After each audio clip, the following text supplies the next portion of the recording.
Hello everyone, আজকে আমি দেখাবো ফেব্রিক অ্যান্টিক জুয়েলারি। তার জন্য এখানে আমি দুটো ফেব্রিক নিয়েছি, একটি প্রিন্টের মধ্যে থাকবে আর একটি নর্মাল এক কালারের নিয়েছি।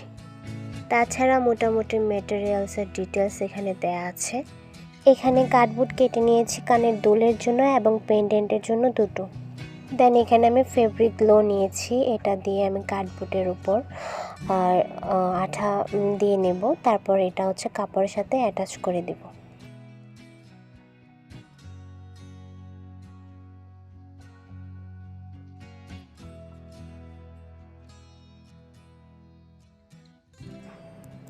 চারপাশটা কাট করে নেব। তারপর হচ্ছে ফেব্রিক গ্লোটা দিয়ে আমি চারপাশটা ভালোভাবে মুড়ে নেব।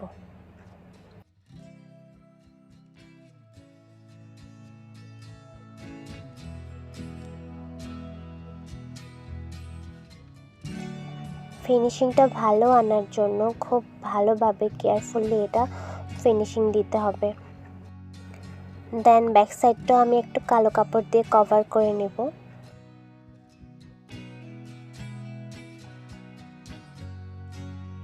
এখানে নিয়েছি পেন্ডেন্টের ছোট অংশটা, যেখানে আমি প্রিন্টের কাপড়টা অ্যাটাচ করব।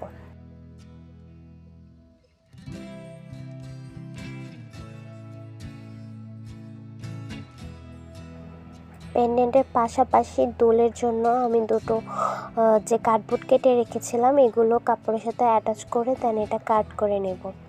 আমার পেন্ডেন্টের নিচের যে অংশটা থাকবে এইটা আর দোলের যে ফেব্রিকটা এটা একই রকম থাকবে। তারপর এই কার্ডবোর্ডটাতে আমি আঠা দেওয়ার পর এটা আমি পেন্ডেন্টের উপরে বসিয়ে দেব। তো এখন আমি মেটাল নিয়ে নিয়েছি। মেটালটা আমি ফেব্রিক গ্লোয়ের সাহায্যে পেন্ডেন্টের উপরে বসিয়ে দেব। তারপর এটা শুকোতে দিতে হবে, যেহেতু এই ফেব্রিক আঠাটা শুকাতে একটু টাইম লাগে, তাই এটাকে আমি প্রায় 5 থেকে 6 মিনিট শুকোতে দেব। তারপর দোলের মাঝে ছোট ছোট পেন্ডেন্টগুলো আমি বসাবো, অ্যান্টিকগুলো আমি বসাবো। তো এখানেও আমি সেম প্রসেসে আঠা দিয়ে নিচ্ছি। দেন এগুলো শুকোতে একটু টাইম দিতে হবে। দোলটা শুকোতে শুকোতে আমি পেন্ডেন্টের কাজটা এখন করে নেব।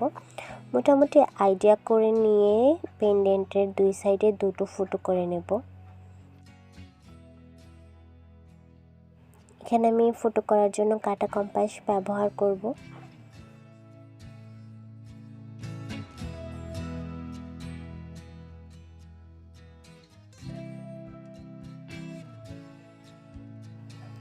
দুটো ফোটোতে আমি দুটো জাম্পারিং অ্যাড করে দেব। তারপর এখানে আমি সুতার কাজ করব।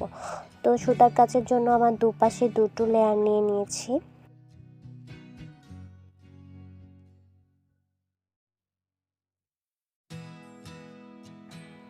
জাম্পারিংয়ের সাথে আমি সুতোর যে লেয়ারটা আছে ওইটা ভালোভাবে লাগিয়ে নেব। জিনিসটা একটু শক্তপোক্ত করার জন্য আমি এখানে একটা গিট দিয়ে নেব, তাহলে এটা একটু লং লাস্টিং হবে। সুতাটা উঠে বা একটু খুলে পড়ার চান্স থাকবে না। সুতোর শেষ মাথায় আমি আঠা দিয়ে নিয়েছি, যেন কটন বলগুলো ইজিলি গেঁথে নেওয়া যায়। এখানে আমি কালো, লাল আর সিলভার কালারের কটন বল ব্যবহার করব। দুপাশে তিনটা করে 6টা কটন বল লাগিয়ে নেব। কালোর সাথে লাল আর সিলভারের কম্বিনেশনটা আমার কাছে ভালোই লাগছে।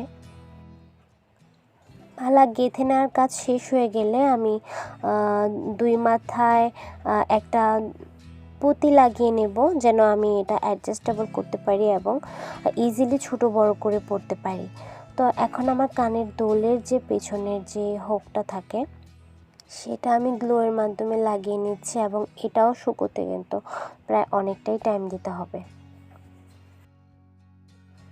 তারপর পেন্ডেন্টের উপরের অংশটা আমার কাছে ফাঁকা ফাঁকা মনে হচ্ছিল, তাই এখানে আমি একটা ভাঙা কড়ি অ্যাড করব গ্লোয়ের সাহায্যে।